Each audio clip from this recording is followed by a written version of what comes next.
Hola workers, situación de coronavirus y teletrabajo, una realidad que ha venido para quedarse con nosotros parece. La formación en habilidades digitales será la clave para salir airoso de la crisis del coronavirus.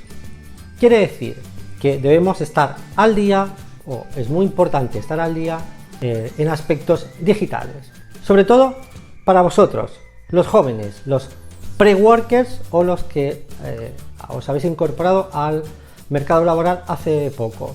Está muy bien lo de los móviles, lo domináis mogollón, los temas selfies, Twitter, Instagram, eso es facilísimo para vosotros. Pero ¿qué pasa con la ofimática? ¿Qué pasa con los idiomas? Por ejemplo, pues muy importante que aprovechéis este tiempo para formaros en algún tipo de curso online, algunos gratuitos, tanto de ofimática, saber hacer funcionar un Excel, editar un Word fácil, y cursos de online de idiomas. Hay muchos y gratuitos. Duolingo, por ejemplo, entre ellos. Para los workers más maduros, como yo, pues también, por favor, poneros al día, porque eso será lo que os diferencie del resto.